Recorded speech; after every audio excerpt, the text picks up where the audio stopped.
రాజకీయాలపై ప్యాషన్తో కార్యకర్త నుంచి మంత్రిగా ఎదిగానన్నారు మంత్రి గుమ్మడి సంధ్యారాణి. 1300 కోట్లతో గిరిజన గ్రామాల్లో డోలీ మూతలు తగ్గించడానికి రోడ్లు వేశామన్నారు. కొన్ని సంస్థలు తనపై తప్పుడు ప్రచారం చేస్తున్నాయని, తన ఎదుగుదల చూసి ఓర్వలేకపోతున్నాయన్నారు. ఇక అవినీతి చేసి తన శాఖకు చెందిన ఓ అధికారి ఏసీబీకి చిక్కితే మంత్రిపై దుష్ప్రచారం చేస్తున్నారని ఫైర్ అయ్యారు. తనపై చేసిన ఆరోపణలకు ఆధారాలు చూపించాలని, లేదంటే 24 గంటల్లో తనకు క్షమాపణలు చెప్పాలని డిమాండ్ చేశారు. అరకు పార్లమెంటు యాక్చువల్గా విస్తృత స్థాయి సమావేశం అవుతుంది.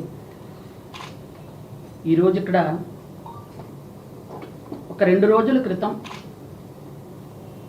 ఒక సోషల్ మీడియాలో నా మీద అత్యంత దారుణంగా ఏ ఆధారాలు లేకుండా ఒక గిరిజన మహిళనైన నేను, అంటే బ్యాక్గ్రౌండ్ ఏమీ లేకుండా, మా నాన్నగారు ఎక్స్ఎమ్మెల్యేగా ఉన్నారు. అయితే ఆయన ఎమ్మెల్యేగా ఉండే టైంలో నేను పుట్టాను. నేను చిన్న కాలంలో ఉండేటప్పుడే మా నాన్నగారు అప్పటికే రాజకీయాలు మానేశారు.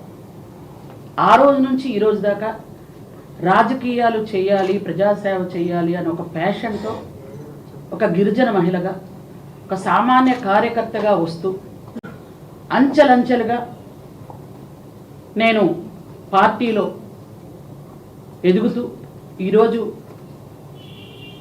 నా కులానికి నేను ఎప్పుడైనా సహాయం చేసుకోగలనా అనే ఆలోచన నుంచి నా కులమైనటువంటి ఒక శాఖకే నేను మంత్రిగా వస్తాను అని నేను ఎప్పుడు కల్లో కూడా అనుకోలేదు. ఈరోజు అరకు పార్లమెంటు యాక్చువల్గా విస్తృత స్థాయి సమావేశం అవుతుంది. ఈరోజు ఇక్కడ ఒక 2 రోజుల క్రితం